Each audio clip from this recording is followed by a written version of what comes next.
So, good day everyone. I am Jenica R. Policious, the first reporter for the Group 10. Our topic is the Philippine or Filipino cultural heritage. So, what is cultural heritage? Cultural heritage includes artifacts, monuments, a group of buildings and sites, museums that have a diversity of values, including symbolic, historic, artistic, aesthetic, ethnological or anthropological, scientific, and social significance. So when we say heritage, it is artifacts or monuments, sites, and buildings that have a significance in a certain country. So, cultural heritage is divided into two. We have a tangible and intangible cultural heritage. So, we will tackle about that later on. Next is the Philippines. Southeast Asian nation with an archipelago. The Philippines is formally known as the Republic of the Philippines. It is located in the western Pacific Ocean and comprises roughly 7,641 islands. So the Philippines consists of 7,000 and more islands, which is divided into Luzon, Visayas, and Mindanao. So the Philippines is the 30th most populous country in the world. So in the world daw, Philippines is the 30th country with the most population, with a population of about 109 million as of 2021. So the islands of the Philippines are home to a variety of ethnic and cultural groups. So we have here the two types of cultural heritage, the tangible cultural heritage and the intangible cultural heritage. So, tangible cultural heritage refers to physical artifacts produced, maintained, and transmitted from generation to generation in a society. Meanwhile, intangible cultural heritage is the practices, representations, expressions, knowledge, and skills. So when we say tangible cultural heritage, it is more of kanang giproduce sa mga tao bitaw that is transmitted from generation to generation. Examples are buildings, monuments, or physical products nga gihimo sa mga tao, which is again transmitted from generation to generation. Next is the intangible cultural heritage. It is practices. So when I say practices, like rituals, arts, and traditional skills nga wala gi-produce but more on practiced siya. So there are two types or forms of tangible heritage. We have the natural heritage and the man-made built heritage. So under the natural heritage, we have this environment and flora and fauna. For the environment, we have the natural landscape, landforms, coastal and inland water sources. So this is self-explanatory from the word itself, environment. Kung saan nato'y makita sa gawas, this natural landscape, landforms, makita man ito siya sa gawas or sa nature. Meanwhile, flora and fauna, terrestrial and marine. Next is the man-made built heritage. Cultural landscape, archaeological sites, historic urban sites or heritage groups, monuments, buildings, or structures. So this is also self-explanatory from the word itself, man-made, himo sa mga tao. Like for example, monuments, buildings, or structures. These are not like natural nga naara siya. It is produced or gihimo sa usa ka tawo para mo exist. So there are many tangible cultural heritage in the Philippines, but we've only included some sa among report.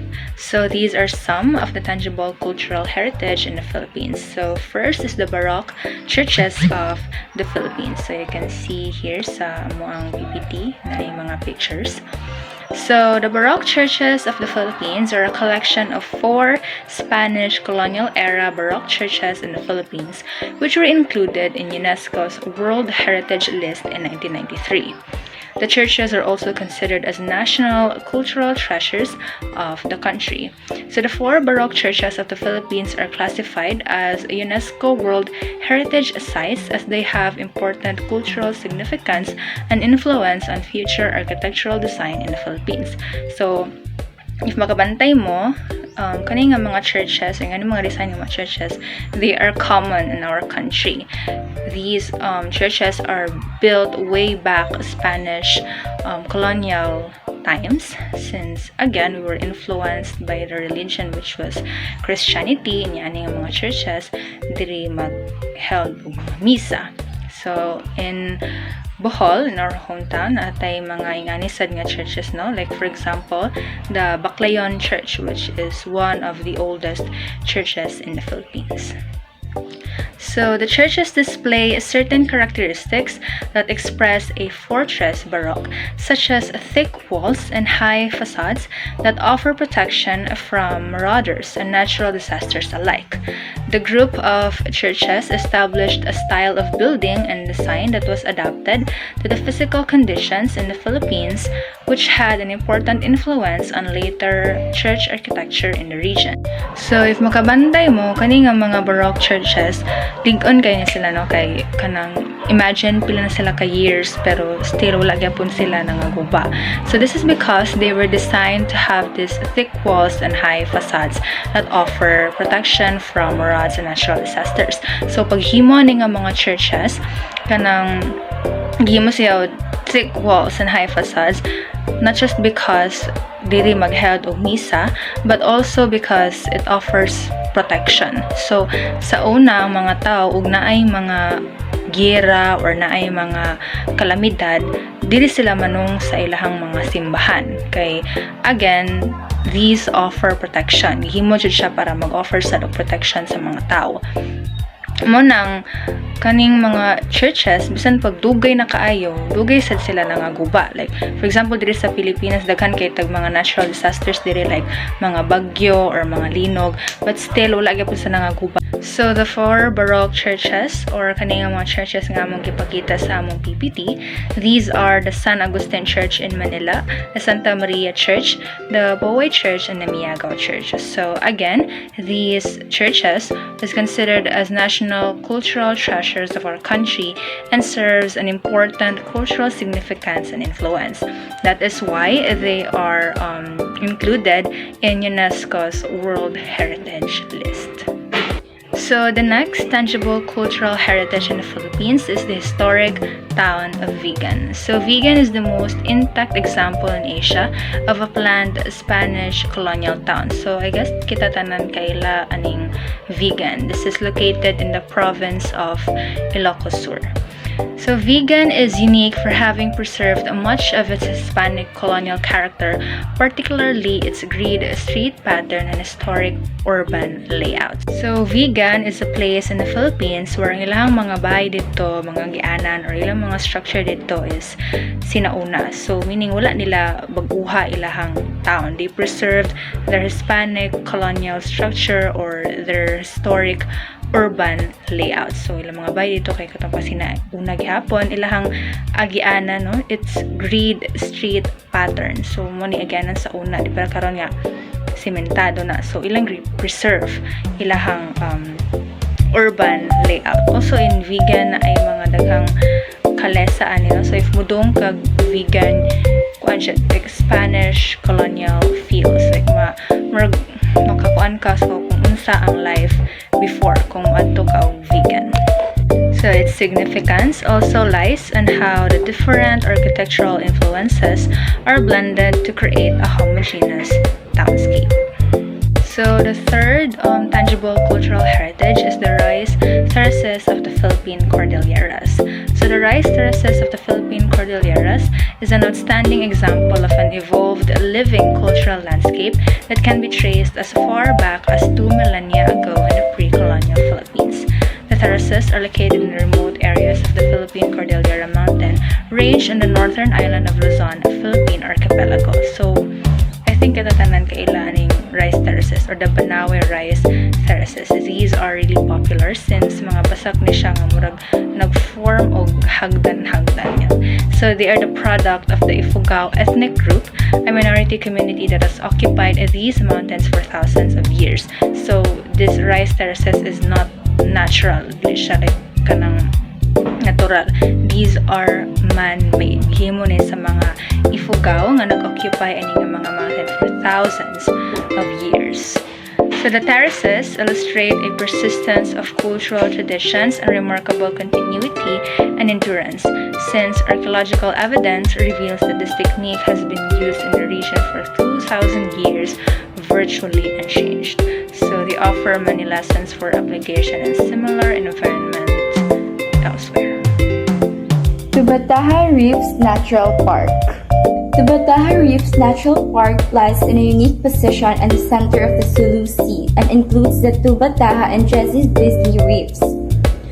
It protects an area of almost 100,000 hectares of high-quality marine habitats containing 3 atolls and a large area of deep sea. The property is home to a great diversity of marine life. Whales, dolphins, sharks, turtles, and Napoleon wrens are amongst the key species found here. The reef ecosystem support over 360 species of coral and almost 700 species of fish. The reserve also protects one of the few remaining colonies of breeding seabirds in the region. Next is the Mayon Volcano. The Mayon Volcano is situated in the southern part of the main island of Luzon, 500 kilometers south of Manila, towering at a height of 2,462 meters above sea level. It is known for its perfectly conical shape, whose natural beauty has inspired a number of legends and art. The most active volcano in the Philippines and one of the most active in the world, having erupted over 51 times in the past 4 centuries, the most destructive of which is in 1814 when 5 towns in its periphery were destroyed. Nevertheless, it has developed a culture of resiliency among the inhabitants of its vicinity, who always rebuilt their towns and cultivated their fields after each destructive eruption. Next is the Chocolate Hills. Chocolate Hills and its immediate environs are relatively flat to rolling topography with elevation ranges from 100 meters to 500 meters above sea level. It has been declared the country's 3rd National Geological Monument on June 18, 1988 in recognition of its scientific value and geomorphic uniqueness. Similar to the formations found in Java, the conical and almost symmetrical and same-sized hills known as the Chocolate Hills are more aesthetically extensive. These were the uplift of coral deposits and the result of the action of rainwater and erosion. The hills are located throughout the towns of Carmen, Butuan, and Sigbayan and consist of about 1,776 mounds of the same general shape. During the dry season, when precipitation is inadequate, the grass-covered hills turn chocolate brown, hence the name in reference to a branded confection. Next is the Puerto Princesa Subterranean River National Park. So, Puerto Princesa Subterranean River National Park, this park features a spectacular limestone karst landscape with an underground river. One of the river's distinguishing features is that it emerges directly into the sea, and its lower portion is subject to tidal influences. The area also represents a significant habitat for biodiversity conservation. The site contains a full mountain-to-sea ecosystem and has some of the most important forests in Asia. Holding the distinction of being the first national park developed and successfully managed by a local government unit, the park's effective management system is a symbol of commitment by the Filipino people to the protection and conservation of their natural heritage. Hello everyone, I am Corinne Angelis today and I will talk about intangible heritage. So culture is a tradition, custom, values, traits, and skills. So some of the intangible cultural heritage in the Philippines is buklod. Thanksgiving ritual system of the Subanen. So buklod is an elaborate Thanksgiving ritual system of the Subanen. It's in the indigenous people of the southern Philippines. The head of the host family, usually a village chiefs called Timuan, plans the ritual system to express gratitude to the spirits. These rituals ensure harmony among family, clan, and community members, as well among the human, natural, and spiritual worlds. So they include asking the spirits permission to gather materials from forest, presenting coins, offering or inviting the spirits of the departed to feast, invoking spirits of water and land, and music and dance. So afterwards, participants dance in an evaluated wooden structure called the buklod. So Buklod, a sacred and social space, which resonate with a sounds belief that please the spirits is followed by a community dance marking a renewal of the spiritual and social relationships within the community. So next is the Hudhud chants of the Ifugao. So Hudhud chants of the Ifugao is consists of the narrative chants traditionally performed by Ifugao community, which is well known for its rice terraces and extending over the highlands of the northern island of the Philippines archipelago. So it is practiced during the rice sowing season and harvest time at funeral wakes and rituals.